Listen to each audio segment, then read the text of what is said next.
बहुत महीनों पहले मेजर गौरव आर्या जी ने मेरे ही एक शो में मुझे कहा था कि ताहिर जी, मैं आपको बता देता हूं कि चीनी फ़ौजें वापस चली जाएंगी।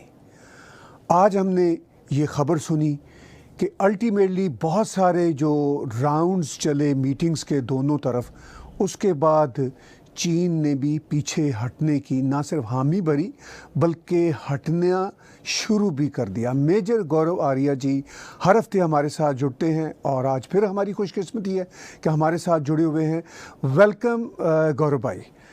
मैं आप ही की प्रेडिक्शन जो है वो एक तरह से रिकॉल कर रहा था और व्यूअर्स को बता रहा था। मैंने कहा आप ही के ये शब्द थे, आज आप ही के शब्दों में हम सुनते हैं कि आज सिचुएशन क्या है। ताहिर साहब, बहुत बहुत धन्यवाद आपका, आपने मुझे बुलाया अपनी शो पे। ताहिर साहब, ऐसा हुआ है कि डिसएंगेजमेंट की बात चल रही।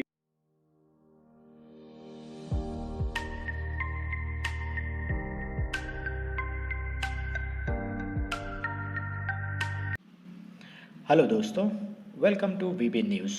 आज हम बात करेंगे कि किस तरह चाइना की चाल उल्टी पड़ गई और उसे मुंह छिपाकर भागना पड़ा।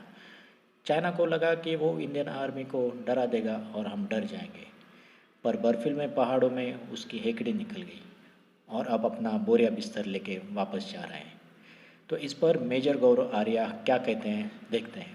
और अगर आपने हमारा चैनल सब्सक्राइब नहीं किया तो सब्सक्राइब कीजिए। जय हिंद। रही है और चाइनीज आर्मी काफी टाइम से, जो मैंने भी अपने फौजी सीनियर्स से बात करी, दोस्तों से बात करी, उन्होंने यही बात बताई कि किसी ना किसी तरीके से चाइनीज आर्मी काफी महीनों से चाह रही थी कि ये वापस चली जाए, लेकिन इनको ओपनिंग नहीं मिल रही थी। अब जाके इनको ओपनिंग मिली है। सेविंग फेस वाली बात हो रही है, जहां तक चाइना चाहती है कि किसी तरीके से बिना बेइज्जती के अपनी इज्जत ठीक रख के, कायम रख के चाइना चुपचाप से निकल जाए। और यही चीज चाइना ने अब ये करी है कि प्री अप्रैल 2020 की पोजीशन जब चाइना ने फॉरवर्ड पोस्चर लिया था, फिर हमें भी मजबूरन लेना पड़ा, तो उस पोजीशन पे ताहिर साहब ये लोग जाने की बात कर रहे हैं। 48 घंटे के अंदर कह रहे हैं कि पूरी मूवमेंट हो जाएगी और चाइना ने पीछे हटना, उनके जो आर्मर्ड कॉलम्स थे वो पीछे मूव करना शुरू करके, उनके इमेजेस भी आई थी टेलीविजन पे और चाइनीज पीछे हट गए हैं ताहिर साहब अभी।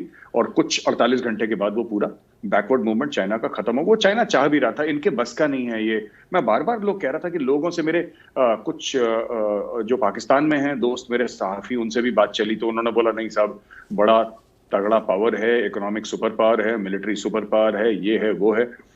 तो मैंने बोला देखिए साहब, ये जो माउंटेन्स होते हैं ना, हाई ऑल्टीट्यूड, ये 16,000 17,000 foot, they mountains don't respect super powers. Afghanistan के माउंटेन्स ने सर सोवियत रशिया को रिस्पेक्ट नहीं करा सर, ये बात सच है। Mountains don't respect. आप उन पहाड़ों में, जिन पहाड़ों में चाइनीज आए हैं या सामने से आने की उन्होंने कोशिश करी है, वहां पे चाइनीज 1 मिलियन अपनी आर्मी डाल दें, वो पहाड़ फिर भी 1 मिलियन लोगों को, 10 लाख लोगों को खा जाएंगे और पता भी नहीं लगेगा वो लोग कहां गए। माउंटेन्स ईट मैन, हम लोग फौज में हमें सिखाया जाता है कि माउंटेन्स ईट मैन। और आज वो मजबूर हो गए वापस जाने के लिए, बिकॉज वो विंटर, मुझे लगता है, एक तो विंटर नहीं झेल पाए, बहुत बड़ी बात है।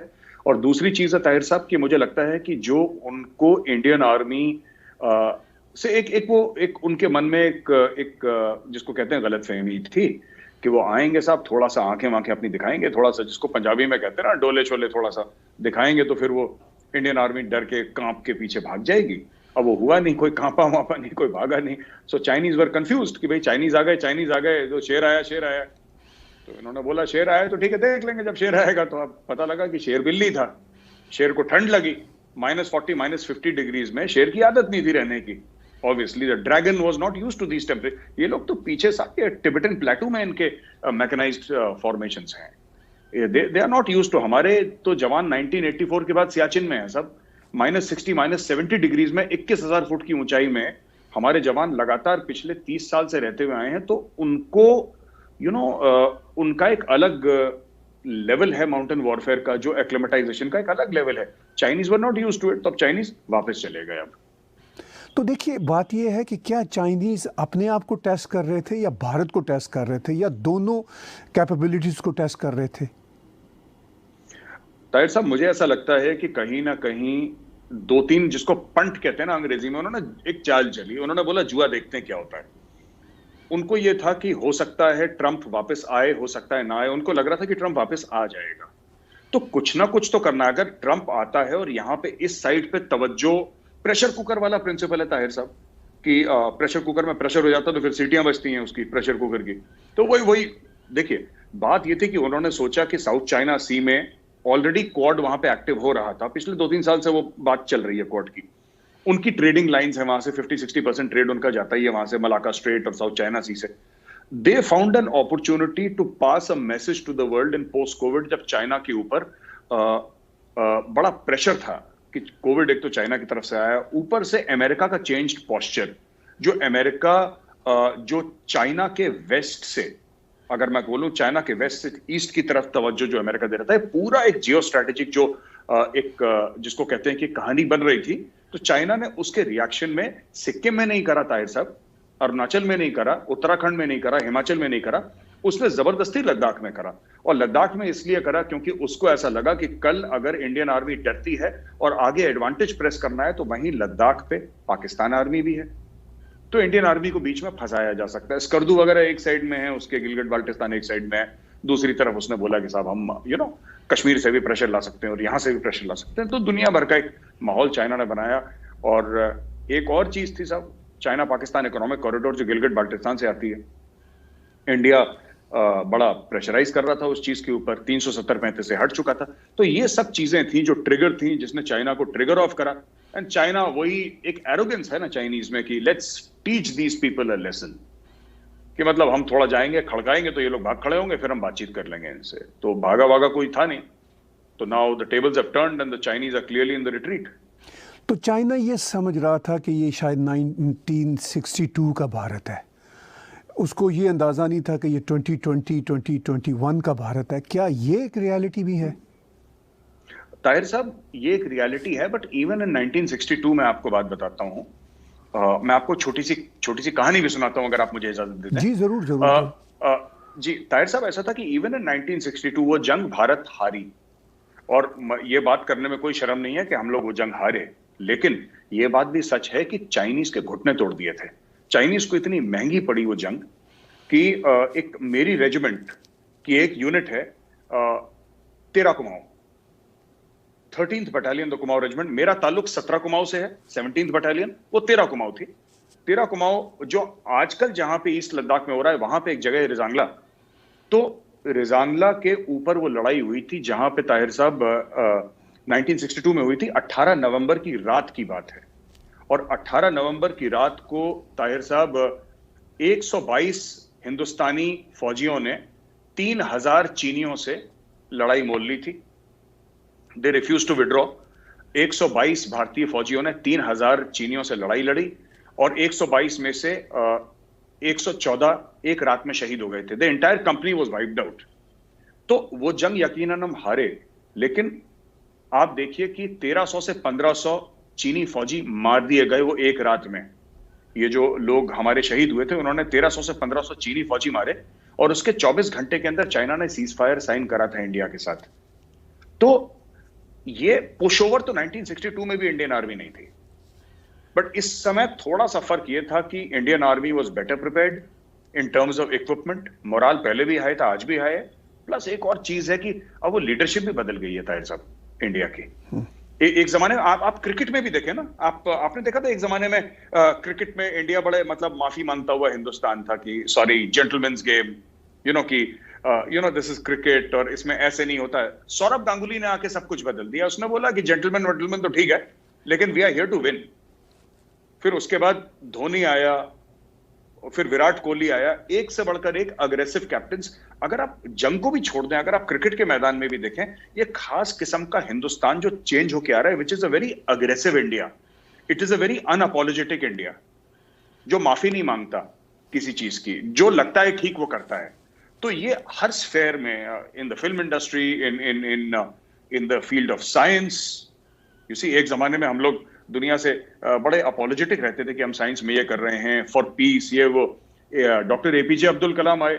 डॉक्टर एपीजे अब्दुल कलाम ने he gave us all those missiles, अग्नि, पृथ्वी एंड ऑल दैट। ये सब उनकी देन है डॉक्टर कलाम की।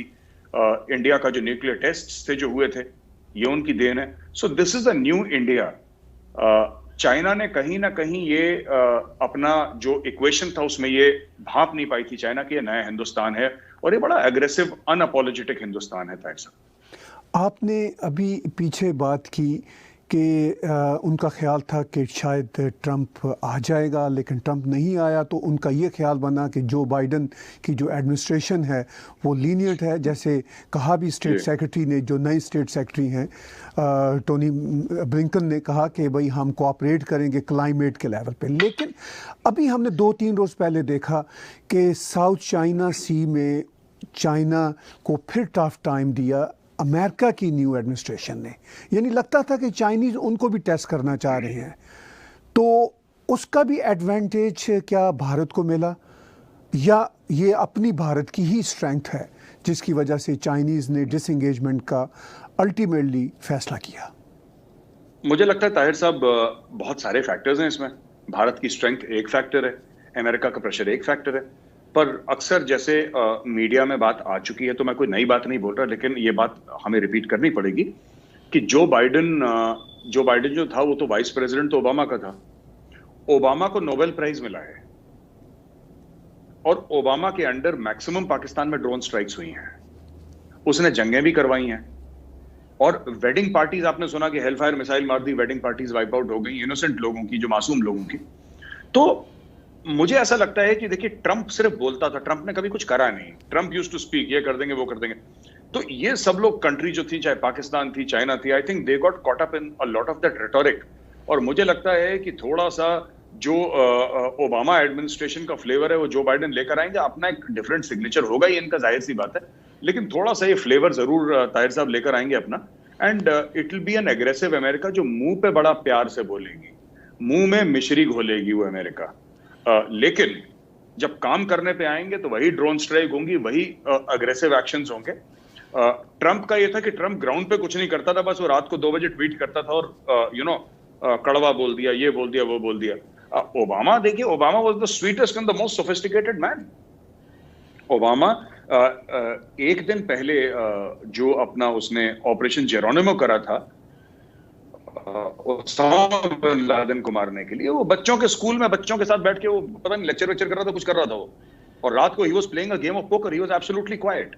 उसका एक फसाड था, एक अपना एक फेस था ओबामा का, और थरो जेंटलमैन, वो भाग के कहीं से बर्गर खा लेगा, बच्चों के साथ बास्केटबॉल खेलेगा, this uncle fatherly figure Obama का था। लेकिन पीठ पीछे अमेरिकन प्रेसिडेंट था, वो ड्रोन स्ट्राइक भी चलती थी, और सर्ज भी ट्रूप्स का अफगानिस्तान और इराक में चलता था, बॉम्बिंग्स भी चलती थी, और उसने सब कुछ करा है।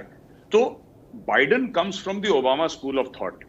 ये ऊपर से पूरा बात करेगा, जो एक क्लाइमेट चेंज पे भी करेगा, यूनाइटेड नेशंस की भी बात करेगा, WHO की भी बात करेगा, सारे जो इंटरनेशनल इदारे हैं ये सबकी बात करेगा।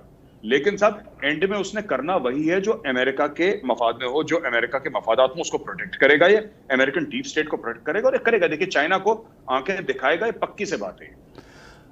देखिए, बात गौरव भाई हम बार बार सुनते हैं कि चाइना उस रीजन में एक बहुत बड़ी थ्रेट है। अब तो यहाँ तक कहा जाता है कि पूरी दुनिया के लिए एक थ्रेट है।